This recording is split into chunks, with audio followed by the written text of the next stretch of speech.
생명은 어디에 있을까요? 우리 인간의 생명은 우리가 동양의학에서는 심장을 이야기합니다. 심장이 이제 멈춰버리면 이제 사망했다고 말하죠. 서양 쪽에서는, 서양의학에서는 뇌를 봅니다. 뇌에 피가 공급되지 아니하면 사망했다라고 이야기합니다. 생명을 뇌에 두고 또 심장에 두기도 하는데요.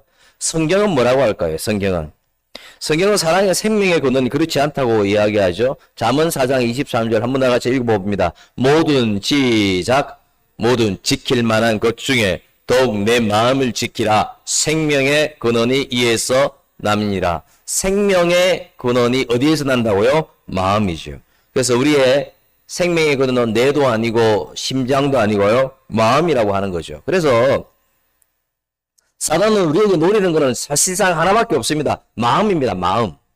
마음을 아름답지 못하게 우리 마음밭을 돌짝으로 만들어 놓고 막 가시를 집어넣고 그리고 우리 마음을 무너지게 하죠.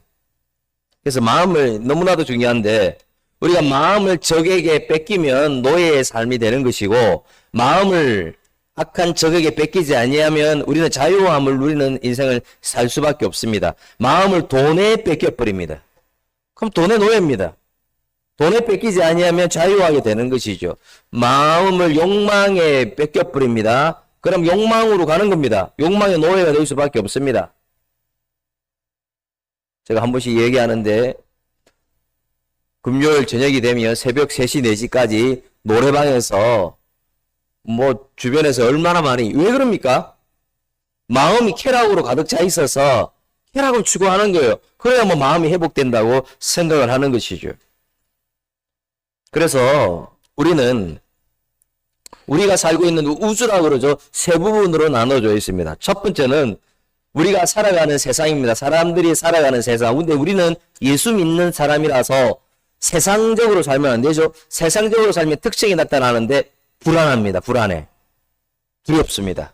늘 급하게 쫓깁니다. 불안하는 것. 내가 왜 불안할까? 습관적으로 내가 세상적으로 살았다고 할 수밖에 없다는 것이죠.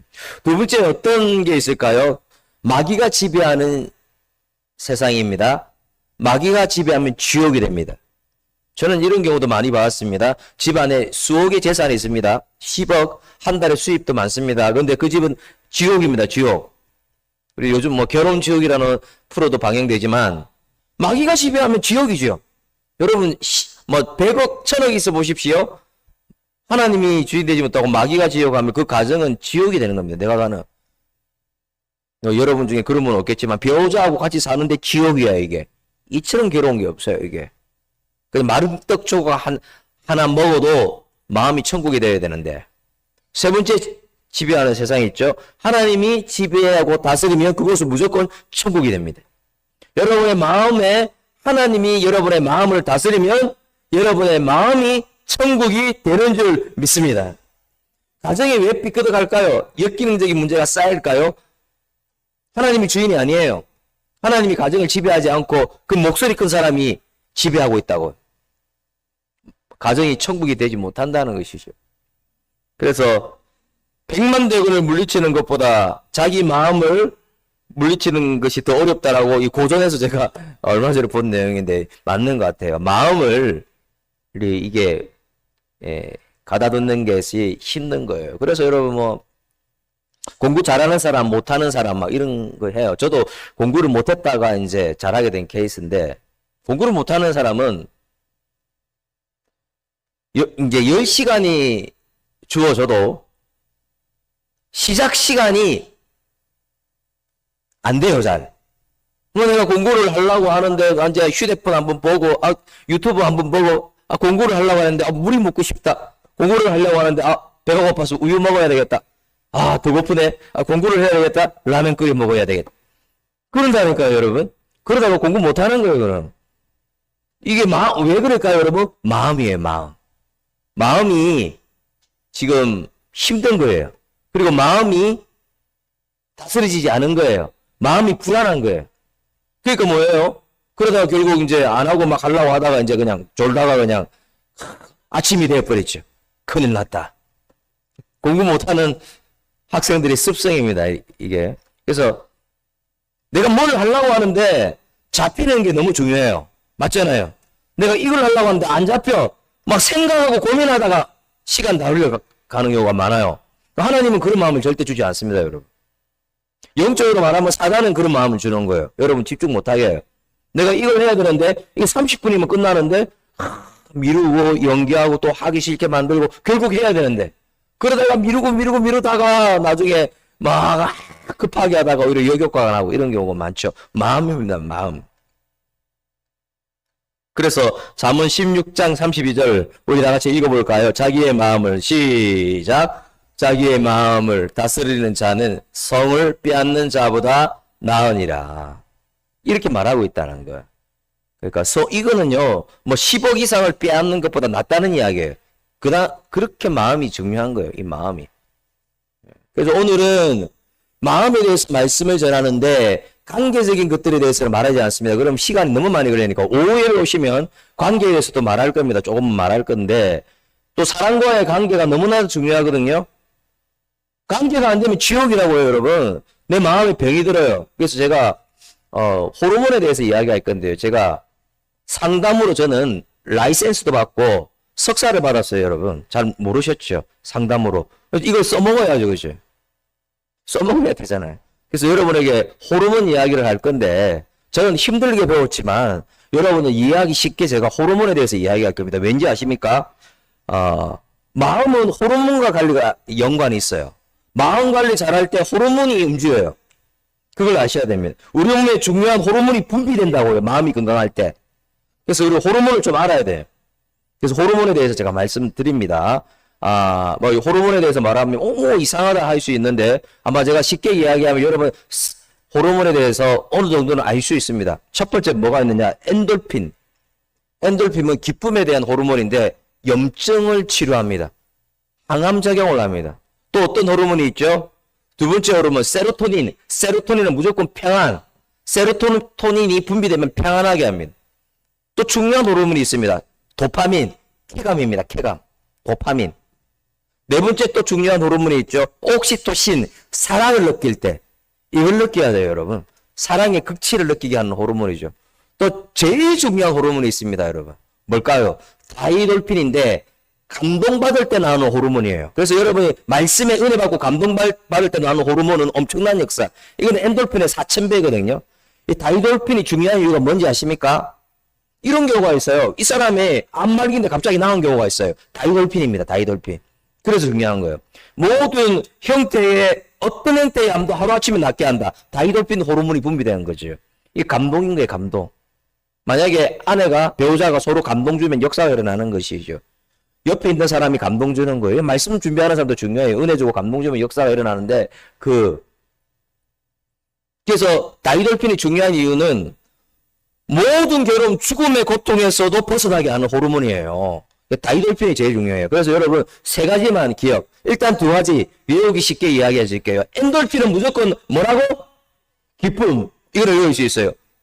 나는 모른다. 그렇게 하시면 안 돼요, 여러분. 저번에 호르몬 한번 이야기할 때만 뭐 호르몬 아주 쉬워요. 엔돌핀은 뭐라고? 무조건 엔돌핀은 뭐라고요? 다시 엔돌핀은 뭐라고? 또 비슷한 관계 있어요. 끝에 비슷한 거. 엔돌핀하고 비슷한 게 뭐가 있습니까? 다이돌핀은 감동이다. 다이돌핀은 뭐라고? 다시 다이돌핀은 뭐라고? 이렇게 했는데도 1부 때는 보니까 거꾸로 이야기하실 때 물어보니까 엔돌핀이 뭐라고요? 다이돌핀은 뭐라고요? 하나만 더 합시다. 세로토닌은 평안입니다. 세로토닌이 분비된다면 계속 이야기 여러분 듣지 않았어요? 이거는 평강이에요. 평안. 이거만 아시라고요. 그냥. 엔돌핀이 뭐라고? 기쁨인데 조금 확대하면 염증, 내 속에 있는 염증을 제거하고 항암작용을 한다고요. 그리고 다시 엔돌핀하고 비슷한 게 뭐라고? 엔돌핀이 뭐라고? 감동이라고요. 감동. 감동인데 이거는 항암작용을 넘어서 엔돌핀의 4000배인데 기적적으로 암을 낫게 해버려야 돼요. 그래서 내가 5 예배 때 한번 설명할 건데 서로 사랑을 회복할 때 암이 낫는 기적이 막 일어나거든요. 그래서 다이돌핀이 너무 중요하고 어떤 고통에서도 벗어나게 하는 거예요.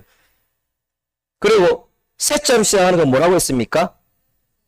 세라믹? 주여. 나도 이상하게 혓바닥. 세로토닌이 뭐라고요, 여러분? 세로토닌은 알아야 돼요, 여러분. 세로토닌은 상담학자들이 끊임없이 말하는 거예요. 세로토닌 호르몬이 흘러야 된다. 이 세로토닌이 없어서 우울증에 걸린다. 이런 말 많이 하거든요. 그 아시라고요. 이게 어려운 게 아니라고요. 제가 공부할 때는 어려운데 이런 말 하면 안 되는데 여러분들한테는 쏘을 때는 아주 쉽게 이야기하는 거죠. 엔도핀이 뭐라고요, 여러분? 기쁨이라고요. 염증을 낮게 하고 또 항암작용을 한다고. 또 다이돌핀이 뭐라고? 다이돌핀이 뭐라고? 세로토닌이 뭐라고? 아니, 이 정도만 알면 되는 거예요. 이 정도만 알면 여러분이 TV에서 무슨 이야기하고 책에서 나오고 이러면은 이해가 온다는 거죠. 그러면 이거 외우면 나중에 말하지 않아도 여러분들이 이거 자연스럽게 도파민 하면, 너무 또 5가지 하면 또 여러분 모르니까 도파민 하면 쾌감이잖아요. 쾌감. 그래서 여러분 이 정도만 제가 수면 호르몬에 대해서도 다음에 제가 한번 이야기할 겁니다. 그래서 왜냐하면 제가 배운 거잖아요. 배운 건데 말씀 전할 때 같이 말씀하고 연결되어서 말씀드려야 되고 이거 이야기하는 이유가 뭐냐면 모두 다 마음 건강과 관계가 있어요. 전부 다 마음 건강과 관계가 있다고요, 여러분.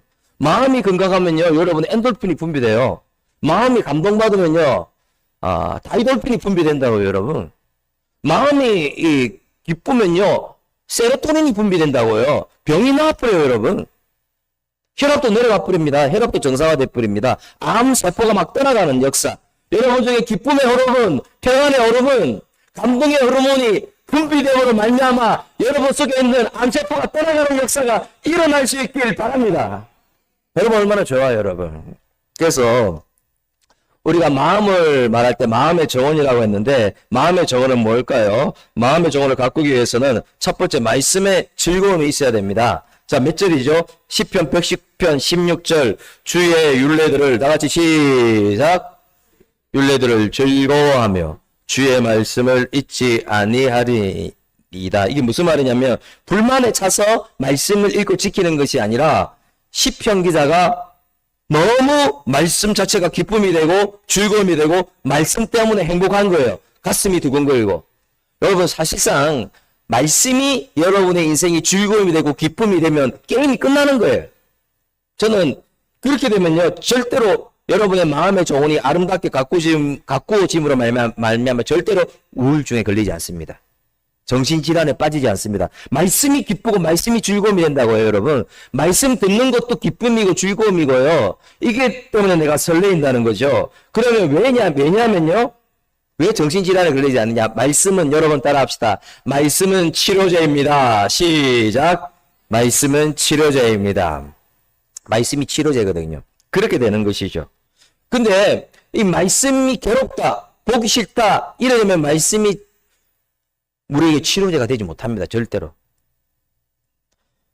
그래서 119편 72편에도 한번 읽어봅시다. 나같이 119편 72편 시작. 천천금원보다 좋으니이다. 왜 이럴까요? 이게 왜 시편 기자가 이 말을 한지 아십니까? 천천금원보다. 왜? 마음이 모든 것이니까. 마음이 관리돼야 이제 좋은 호르몬도 분비되고 다이돌핀도 분비되고 엔돌핀도 분비되고 세로토닌도 분비되고. 여러분 이제 어렵게 안 들리죠? 무슨 말인지 알겠죠? 세로토닌이 뭐라고요? 그리고 말이 두 사람이 있었더라. 이렇게 분배된다는 것이죠. 마음이 중요하다는 것이죠. 119편 103절 말씀 읽어봅니다. 주의 말씀에 시작. 주의 말씀의 맛이 내게 어찌 그리 단지요. 내 입에 꿀보다 더 단이다. 게임 끝납니다, 여러분. 이러면 평안이 있을 수밖에 없고 내 속에 기쁨이 있을 수밖에 없고 감동이 있을 수밖에 없고요. 병도 막 낫게 됩니다, 여러분. 말씀이 꿀처럼 달아야 돼요. 그게 비정상이 아니고 정상이에요. 그래야 우리가 전인적으로 우리 몸에 도파민도 분비되고 세로토닌도 분비되고 모든 좋은 호르몬이 계속적으로 분비되는 거예요. 그래서 내가 마음이 건강해지고 건강함으로 말미암아 내가 정서적으로 살고 내가 육체적으로 살고 막 염증이 제거되고 병이 낫고 암세포가 떠나가고 종양이 떠나가는 이런 역사가 일어나는 것이죠. 그래서 우리는 가거나 이제 많은 사람들이 어떻게 하면 참 즐거울 수 있을까? 어떻게 하면 좀 잘 살 수 있을까? 어떻게 하면 행복할 수 있을까? 고민을 하는데요. 사슴이 시냇물을 찾기에 갈급한 같이 하나님의 말씀을 사모하고 그 말씀을 사랑하고 그 말씀 때문에 즐거워하는 것들이 회복되면 내가 부유해진다고요. 평안해진다고요. 그래서 말씀은 계속적으로 우리에게 치료제를 주는 것이죠. 저는 코카콜라 아사 캔들리가 생각났습니다. 마음이 항무지가 됐거든요. 왜? 알코올 중독이 왜 됐겠습니까? 마음이 항무지가 되었거든요. 근데 부인이 좋은 분이에요. 말씀을 사랑하는 분이고 말씀을 기뻐하는 분이에요. 그래서 그 분의 권유에 따라서 어쩔 수 없이 왜? 갈 때까지 가니까 어쩔 수 없이 하나님 말씀을 읽고 말씀을 듣게 되었는데 계속 말씀을 읽고 들으니까 어떻게 되냐면 그 마음에 기쁨이 생겨요. 말씀 때문에 기쁨이 생겨요. 그 알코올을 자연스럽게 끊게 되는 거예요. 말씀 때문에 기쁨이 생기니까. 그리고 마음이 치유해져요. 마음이 회복되죠. 그러니까 열정의 사람이 되는 거죠. 코카콜라를 세계적인 기업으로 만드는 사람이 되는 것이죠. 그래서 우리 잠언 3장 6절 한 말씀 한번 읽어볼까요? 너는 범사에 시작 범사에 그를 인정하라. 그리하면 내 길을 지도하시리라. 자, 이 말씀이 있습니다, 여러분. 자, 무슨 말이냐? 제가 이렇게 말씀을 즐거워하고 기뻐하는 방법을 하나 말씀드립니다. 이 말씀을 외우지 않아도 돼요. 이 말씀을 막 어렵게 묵상하지 않아도 돼요. 그냥 읽어요, 그냥. 다시 읽어봅시다. 너는 시작. 너는 범사에 그를 인정하라. 그리하면 내 길을 지도하시리라. 얼마나 멋진 말씀입니까? 인정하면 지도한다. 이 말씀을 그냥 읽어. 그냥 읽으라고요, 여러분. 제가 이제 주부에 요절도 주잖아요. 그냥 읽으라고요. 100번 그냥 읽으라고요. 그럼 어떻게 되냐면 말씀이 나에게 말씀하는 게 느껴져. 이게 내 말씀이 돼. 말씀이 나에게 다가와서 맛있게 돼요. 계속 이런 훈련들을 스트레스 받지 않고 반복하면 말씀이 즐겁게 돼요. 그렇게 되면 게임이 끝난다고요, 여러분. 마음이 건강해져요. 그러니까 여러분 다른 거 어려우면 말씀이 어려우면 보기도 어려우면 그냥 한 구절 아니면 한 장 10편 23장이라도 계속 읽으시라고요. 그냥 제 따라 하면 치유가 됩니다. 계속 읽으시라고. 한 번 더. 너는 범사에 시작 그를 인정하라. 그래야면 내 길을 지도하시리라. 어떻게 될까요? 우리 말씀 중에 이런 말씀이 있잖아요. 마음을 강하게 하고 담대하고 두려워하지 말고 놀라지 말라. 이 말씀을요 안 외우고 계속 읽으면 어떻게 될까요? 어떻게 될까요, 여러분? 능력이 역사하는 게 느껴져요. 그리고 아무것도 염려하지 말고 다만 모든 일에 기도와 간구로 너희 구할 것을 감사함으로 하나님께 아뢰라. 그러면 모든 지각에 뛰어난 하나님의 평강이 너희 마음과 생각을 지키시리라. 그 말씀을 여러분이 그냥 읽는 거예요. 그냥 읽는다고 그냥 안 외워도 돼요. 그러면요 말씀이 역사하는 게 느껴져요. 그냥 읽으시라고. 그냥 무슨 말인지 알겠죠? 그냥 읽으시면 돼요. 한 번이 아니에요. 그냥 계속 읽으시라고. 밥 먹을 때 읽으시고 가다가도 읽으시고. 저는 외우잖아요. 많이 외우는데 외우지 않아도 그냥 읽으시라고요. 그럼 말씀이 기쁨이 돼요. 말씀이 즐거움이 돼요. 말씀이 역사를 일으키는 게 돼요. 주보에 나가는 오늘 한 구절 말씀이 있잖아요. 한 구절 말씀인데 그걸 계속 그냥 편안하게 읽으시라고요. 밥 먹으면서 골프 치면서 읽으시라고. 그냥 휴대폰 보면서 읽으시라고요. 역사가 일어납니다, 여러분. 역사가 일어납니다. 그때 말씀이 기뻐지는 거죠. 이런 생각을 하지 마세요. 저도 성경을 막 주경신학 많이 했지만 처음부터 뭐 읽어야 되고 이거를 해석해야 되고 이걸 머릿속에 지우는 게 좋아요. 그거는 나중에 일이야. 내가 즐거워하고 나서 일이라고. 그거는 지금 맛을 들여야 돼. 일단은 말씀의 맛. 그래서 여러분이 좋아하는 음식이 어떤 사람은 소갈비라 그러는데 말씀이 소갈비가 돼야 되고 어떤 사람은 좋아하는 음식이 김치찌개라고 하는데 김치찌개까지 가야 된다는 것이죠. 어떤 사람은 좋아하는 음식이 치킨이라고 하는데 치킨까지 가야 된다는 것이죠. 이렇게 말씀을 즐거워하는 거죠. 말씀이 있잖아요. 보라 내가 새 일을 행하리라. 광야의 길을 내고 사막의 강을 내리라. 이 말씀을 그냥 계속 읽어보세요. 어떻게 되는가. 진짜 그게 보여요. 길을 내시구나. 사막의 강을 내시구나. 너무나도 중요한 것이죠. 내가 그리스도와 함께 십자가에 못 박혔나니 그런 적 이제는 내가 산 것이 아니고 오직 내 안에 그리스도께서 사는 것이라. 이제 내가 사는 것은 나를 사랑하사 나를 위하여 자기 몸을 버리신 하나님의 아들을 믿는 믿음 안에서 사는 것이라. 이 말씀 그냥 읽어보세요. 그냥 읽으시라고. 그냥 읽으면 어떤 역사가 일어나느냐면 놀라운 역사가 일어납니다. 정말 예수와 내가 하나 되는 느낌이 생겨요. 그러면서 기쁨이 생긴다는 것이죠. 그래서 여러분 우리 잠언 3장 6절 한 번 더 읽어봅시다. 너는 시작 범사에 그를 인정하라. 그리하면 내 길을 지도하시리라 말씀하고 있죠. 이 말씀은요. 그리하면이 중요한데 하나님의 말씀을 계속 읽고 그 말씀이 즐거움이 될 때는 내 길을 지도하신다고 말씀하고 있는데 이건 어떤 배경이 있느냐면 이른 비와 늦은 비를 말합니다. 유대 나라는 땅에 비가 막 내리지 않죠. 이른 비와 늦은 비가 있어요. 이른 비를 맞아야 이제 싹이 나고 식물이 성장하죠. 늦은 비가 있어야 양분을 빨아서 농사가 잘 되어서 풍성한 결실을 맺죠. 이게 무슨 말이냐? 범사에 그를 인정하라. 하나님 말씀을 읽고 즐기고 인정하면 하나님이 이른 비와 늦은 비를 준다는 것은 우리의 필요를 채워주신다는 말씀이고 또 이거는 여러분 따라합시다. 마음 건강. 마음을 건강하게 해준다는 것이요. 정서적으로 건강하게 해준다는 것이고 영적으로 건강하게 해준다는 것이요. 여러분 마찬가지입니다. 사랑하는 여러분 정말 말씀이 기쁨이 되므로 제가 쉬운 방법 알려드렸죠. 그렇게 하시라고요. 그냥 그렇게 하시라고요. 휴대폰 보면서 그렇게 하시라고요.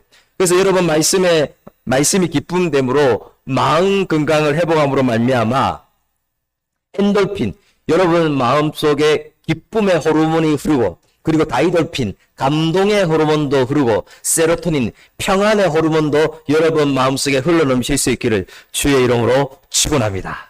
축원합니다. 두 번째 우리가 마음 건강, 정신 건강을 위하여서는 두 번째 무거운 짐을 예수님께 우리는 맡겨야 됩니다. 마태복음 11장 28절 한번 읽어볼까요? 수고하고 시작. 다 내게로 오라. 내가 너희를 쉬게 하리라. 여기에서 수고하다 말은 스스로 일을 만들어 고생하다 이런 뜻이 있습니다. 우리의 짐이 있거든요. 근데 짐이 있는데 우리는 하나님께 맡긴다고 말을 하는데 계속 내가 해결하려고 해요. 내가 맡긴다고 했는데 결론은 내가 어떻게 해결하려고 하거든요. 그러다가 내가 무너지거든요. 여러분 나의 멍에를 메고 내게 배우라 예수님이 말씀하셨죠. 무슨 말인지 아십니까? 유대 나라에는 이제 밭을 갈 때 소가 꼭 두 마리가 있어요. 어미소와 어린소가 있어요. 어린소가 어린소를 말하는 거예요. 우리가 어린소라고. 어미소는 예수님이라고 말하는 거죠. 자, 근데 어미소가 이제 밭을 갈고 가면 어린소는 그냥 가기만 하면 돼요. 그냥 따라간다는 거예요. 무거운 짐이지만. 그런데 이런 경우가 있어요. 어미소가 없을 때가 있어요. 그때 어린소가 혼자 밭을 갈아요. 소 한 마리가. 그럴 때 어떻게 되는지 아십니까? 갈다가 몸이 막 찢어져. 피가 나고. 그리고 제대로 갈지도 못해. 왔다 갔다 해. 지금 이걸 이야기하는 거예요. 여러분의 멍에를, 여러분의 무거운 짐을 예수님께 맡길 수 있기를 바랍니다. 여러분의 짐이 있잖아요. 오늘, 마태복음 11장에는 유대인들의 전통적인 율법의 짐이 있었어요. 자기들이 가지고 있을 때는 스트레스 받아 죽을 것 같았어요. 예수님께 맡길 때 해결되었죠. 또 오늘날 우리에는 유교라는 잘못된 짐이 있고요. 그게 우리를 힘들게 하고 또한 질병의 짐도 있어요. 질병의 짐. 미칩니다. 자녀의 짐이 있어요. 자녀의 짐이 있고 또 고독의 짐. 어떤 분은 이런 짐이 있다고 하던데요. 시어머니의 짐이 있다고 하던데 관계적인 짐이 있어요. 배우자의 짐도 있다고 하더라고요. 짐이 있습니다. 근데 이 짐을 우리는 진짜 주님께 맡겨야 된다는 것이죠. 맡길 때 일단은 여러분 짐을 맡긴다고 생각해 보세요. 그럼 마음이 편해져요. 맡기고 기도하는 거예요. 맡기고 하나님께 드리고 이제 간구하는 거예요. 그런데 여러분 무거운 짐은 예수님께 나오는 여러분 따라합시다. 축복의 통로. 축복의 통로가 될 수 있습니다. 저번 주에도 말했죠. 제가 한나와 분인나를 이야기했는데 저는 한나와 분인나를 통해 은혜를 받는데 태의 문이 열리지 않아서 괴롭잖아요. 너무 힘들잖아요. 근데 누가 괴롭힙니까? 분인나가 괴롭히죠. 저주받았다고 막 괴롭히죠. 그러다가 한나가 뭐 합니까? 예전에 한 번도 하지 않은 기도를 합니다. 통곡하며 기도하는 거죠. 간절히 기도합니다. 분인나가 괴롭혔어. 그러니까 이게 무거운 짐인 줄 알았는데 오히려 하나님께 찾아가서 사람들이 보기에 술 취했다 할 정도로 간절하게 기도하게 되다가 어떻게 됩니까? 태의 문이 열려버립니다. 그래서 인생의 무거운 짐은 축복의 통로가 될 수 있다. 왜? 신앙으로 여가 될 때, 하나님이 임재하실 때, 여러분 따라합시다. 하나님의 관점을 회복할 때. 제가 해밀턴이라고 스케이팅 선수를 보고 제가 상당히 놀랐어요. 생후 6개월 만에 친부모에게 버림을 받았어요. 2살 때부터 계절에 걸렸어요. 뇌종양, 뇌하수체암, 고함암, 다 걸렸잖아요. 근데 이 사람이 뭘 합니까? 그런데 놀라운 것은 이 사람이 금메달을 따고 세계선수권 우승을 합니다. 그러면서 그의 책에 뭐라고 하는지 아십니까? 전능하신 하나님을 코치로 삼았다고. 전능하신 하나님께 가짜가 아니라 진짜 맡겼다고. 맡겼더니, 알고 봤더니, 진짜 병은 암이 아니었다고요. 마음의 병이었다고요. 질병을 앓고 있으니까 나 못한다고, 이제는. 나 끝났다고. 그 마음의 병이었다는 거죠. 진짜 예수님께 맡길 때 마음의 병이 치유된 줄 믿습니다. 마음의 병이 치유되니까 몸이 살아 움직이고 또 정신이 살아 움직이니까 자기가 병이 있는데도 불구하고 금메달이에요, 금메달. 이 역사가 일어나는 것이죠. 그래서 여러분, 우리 말씀 중에도 예수님이 계속 성경에서 말씀하시죠. 수고하고 무거운 짐진 자들아 다 내게로 오라고 말씀하시는데도 불구하고 중풍병자는 무거운 짐을 자기가 해결하려고 했어요. 스트레스 받았죠. 안 되죠. 우리가 아는 수과성 여인 무거운 짐을 자기가 해결하려고 하잖아요. 그래서 5번이나 결혼했어. 어떻게 해요? 더 절망이죠. 더 우울증에 걸려버리죠. 우울증에 걸렸잖아요. 38년 된 병자, 38년 정도 되었으면 자기 자아를 내려놔야 되는데 예수님한테 뭐라고 하느냐면 예수님 방법이 아니라 나를 물에 들어가는 방법으로 나를 구원해 주세요 하면서 자기 방법을 내려놓지 않았어요. 그러나 중풍병자가 자기 방법을 내려놓았을 때 무거운 짐을 예수님께 드릴 때 중풍병이 치유되었죠. 여러분 다 수과성 여인도 마찬가지죠. 예수님이 만졌잖아요. 예수님이 주는 생수를 마셨잖아요. 예수님께 무거운 짐을 드렸잖아요. 그럴 때 치유되었죠. 38년 된 병자도 마찬가지입니다. 결국 예수님의 능력을 믿고 예수님께 맡겼죠. 자신의 병을. 그럴 때 어떻게 되었습니까? 38년 병자가 일어서는 역사가, 병이 치유되는 역사가 일어났죠. 여러분의 무거운 짐이 있습니다. 분명히 그 짐을 지고 있습니다. 아직도 여러분 그것 때문에 내가 해결하려고 하는 잘못된 오류를 범합니다. 가장 큰 잘못은 내가 하나님께 맡긴다고 말은 하는데 기도한다고 말은 하는데 진짜 맡기지 않았다고요. 진짜 가짜로 맡겼다고요. 사랑하는 여러분, 여러분의 억울한 마음을 하나님 아시는 거 아시죠? 여러분이 낙심하고 있는 마음도 아시는 거 아시죠? 여러분의 관계적으로 힘든 거, 여러분의 마음의 병도 하나님이 다 아신다는 거 아시죠? 지금도 예수님이 말씀하십니다. 수고하고 무거운 짐진 자들아 다 내게로 오라. 내가 너희를 쉬게 하리라 말씀하시는 주님의 음성을 듣고 다시 소생하는 여러분 되시길 바랍니다. 저는 최근에 모래 위에 발자국 그림을 보고 깜짝 놀랐거든요. 그 모래 위에 발자국. 여러분 이 얘기 아실 거예요. 내가 모래 위를 걸어가는데 발자국이 4개다. 그래서 예수님이 같이 걸으니까 너무 위로가 되었다. 근데 어느 순간에 발자국이 2개밖에 없어요. 가장 힘들고 어려울 때거든요. 예수님께 따졌죠. 왜 그때 나와 함께 하지 않았느냐고 말했더니 예수님이 뭐라고 합니까? 그때는 너가 너무 힘들고 너무 절망이니까 내가 업고 갔다 하는 것이죠. 여러분 무슨 말입니까? 여러분이 마음이 지쳐서 기도할 수 없고 가장 절실하고 필요할 때 같이 걸으시고 함께하는 분이 예수님인 줄 믿습니다.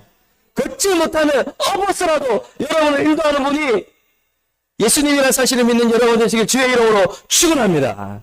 그런 분이잖아요, 여러분. 그래서 우리 짐을 맡겨야 되고, 세 번째, 우리 마음 건강을 위해서는 우리 다 같이 한번 읽어볼까요? 세 번째, 시작. 간절한 예배와 간절한 기도를 회복해야 합니다. 사무엘상 7장입니다. 사무엘상 7장에 어떤 일이 있었느냐?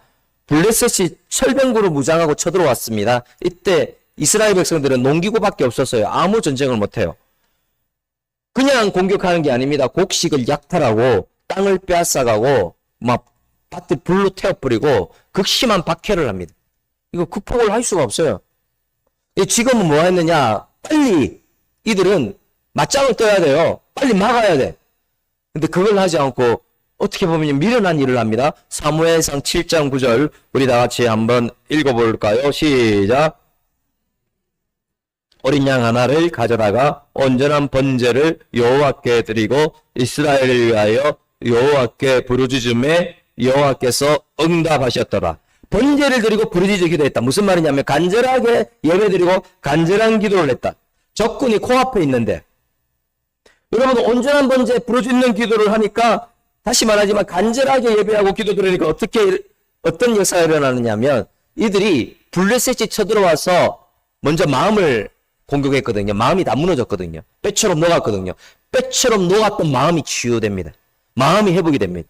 마음의 정원이 항폐했다가 회복이 됩니다. 그리고 마음이 치유되고 나서 여기서 끝나지 않죠. 10절에 놀라운 역사가 일어납니다. 우리 한번 사무엘상 10절 읽어봅시다. 7장 10절 시작. 여호와께서 블레셋 사람에게 큰 우레를 발하여 그들을 어지럽게 하시니. 무슨 말이냐면 하나님이 역사하는 거예요. 당신들이 바쁘고 힘든데 간절한 예배와 간절한 기도를 드리느냐.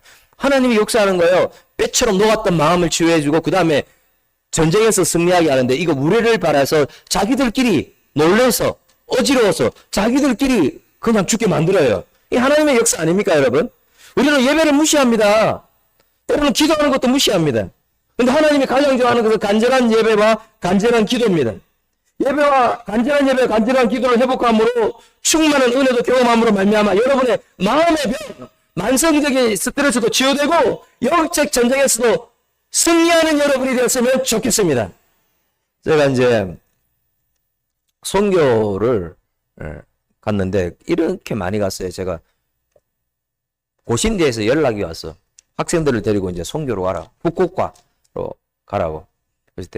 그때 제가 강도사하고 막 그럴 때인데 저도 선교를 뭔지 몰랐어요. 저도. 근데 저보고 학생 15명 이상을 인도해서 이제 가라고 하는데 제가 이제 고신대 또 졸업하고 했기 때문에 그래서 제가 그를 데리고 가는 거죠. 갑자기 제가 리더가 되는 거죠. 저도 아무것도 모르고 간 거죠.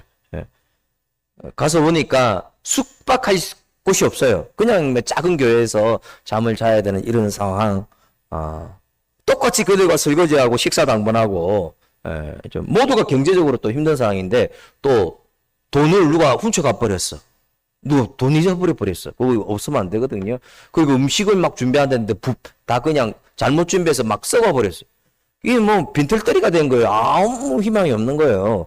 그리고 선교 일정에 뭐 기도하는 거는 하나도 없어요. 그래서 제가 만들었죠. 뭘 만들었느냐. 하루에 3번 간절하게 예배드리고 간절하게 기도하는 거. 힘든 것 같았지만 힘들지 않아요. 아무것도 없었으니까. 그래서 새벽에 간절하게 예배하고 또 간절하게 기도를 시키죠. 안 하는 사람들 억지로 시키죠. 그냥.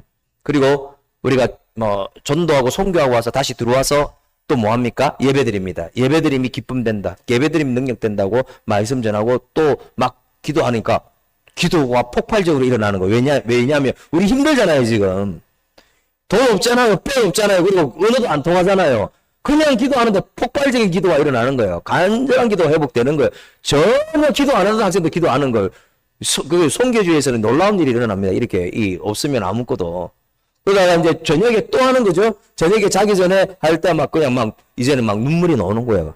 며칠 동안 그렇게 막 그냥 간절한 예배, 간절한 기도 속에 은혜 안에 있으니까 하나님이 이 만지시는 게 느껴지는데 먼저 무너진 마음이 회복되기 시작해요. 엄청나게 스트레스 받았거든요. 그 마음이 회복돼요. 아무것도 없는데. 근데 회복되고 나서 알았어요. 우리가 예배드림이 간절하게 기도함이 기쁨되고 그게 소망되고 능력되고 세움 주는 것을 깨닫게 되었어요.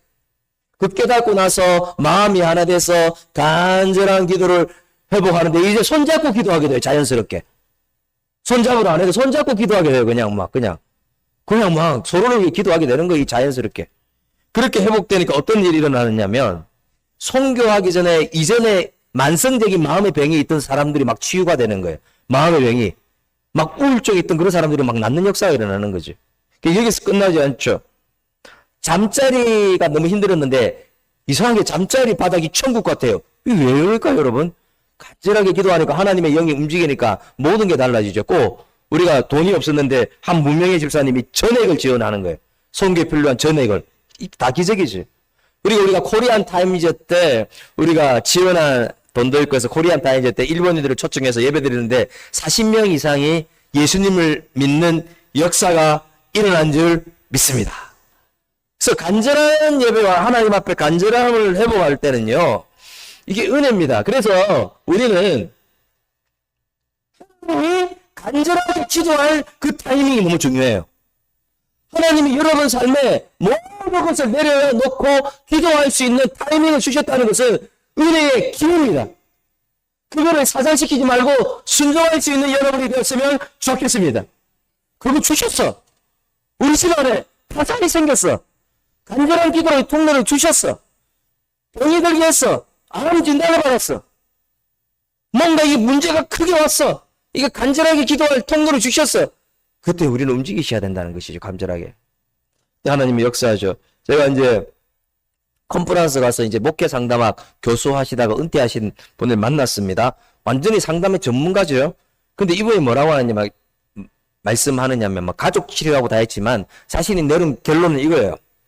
간절한 예배와 간절한 기도를 통하여 하나님을 만나는 체험보다 더 좋은 치유 프로그램은 없었다고 얘기했습니다. 그것보다 하나님을 만났을 때 그 주는 역사. 여러분 간절한 예배와 여러분 예배 시간에 감동을 받아보십시오. 한번. 기도하다가 하나님을 체험해 보십시오.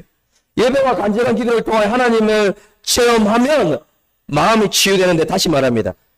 정말 간절한 예배와 간절한 기도를 통해 하나님을 체험해요. 그럼 어떻게 되느냐면 기쁨의 호르몬, 엔돌핀이 흐를 수밖에 없습니다. 그러면 다이돌핀이라고 했잖아요. 감동의 호르몬이 흐를 수밖에 없어요. 그럼 어떻게 되느냐? 암적인 것들이, 암세포들이 막 떠나가는 역사가 일어나죠. 그리고 다이돌핀 호르몬이 뭐라고 했습니까? 내가 고통스러워하는 것들 속에서 벗어나는 느낌을 합니다. 그래서 여러분, 간절한 예배와 간절한 기도를 회복함으로 말미암아 여러분 속에 기쁨의 호르몬이 흐르고 평안의 호르몬도 흐르고 감동의 호르몬도 흐르고 항암작용을 하는 호르몬도 흘러넘치기를 주의 이름으로 축원합니다. 오늘 저는 항상 정리를 하죠.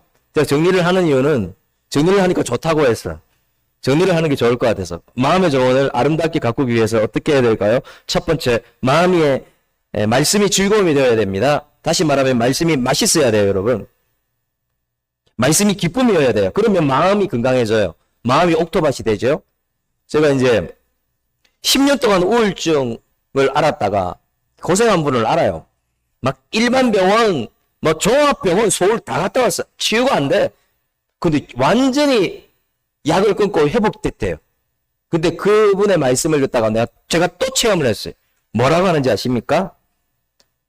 말씀 때문에 매일 설레이고, 말씀 때문에 기쁨이 되고, 말씀이 즐김이 되고, 말씀이 감동이 되었다. 감동이 되었다고, 여러분, 감동이. 이거는 치료제가 되는 감동이. 그러니까요, 말씀 때문에 회복이 된 것이죠. 여러분도 마찬가지입니다. 하나님 말씀이 진짜 기쁨이 되고, 진짜 즐거움이 되고, 하나님 말씀 들으면서 감동받는 여러분이 되었으면 좋겠습니다.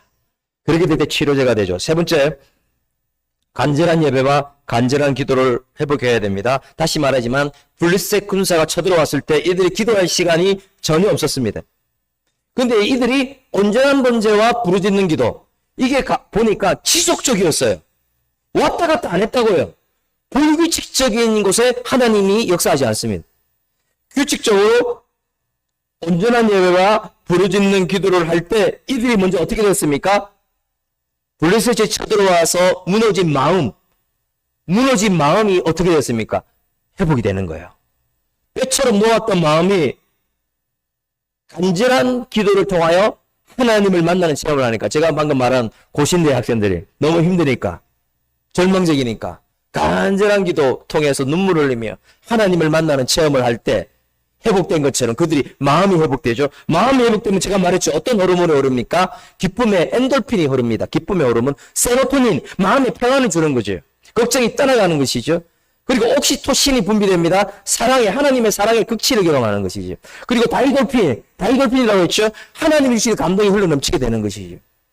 그래서 여러분, 2025년 한 해를 바라보면서 우리가 이미 9월달이 되었습니다. 9월달이 된 이때에 다른 것은 못해도 간절한 예배, 간절한 기도, 멈추지 않고 계속함으로 하나님이 주시는 수요의 은혜를 경험함으로 말미암아 마음 건강의 사람이 될 수 있기를 주의 이름으로 축원합니다. 아멘.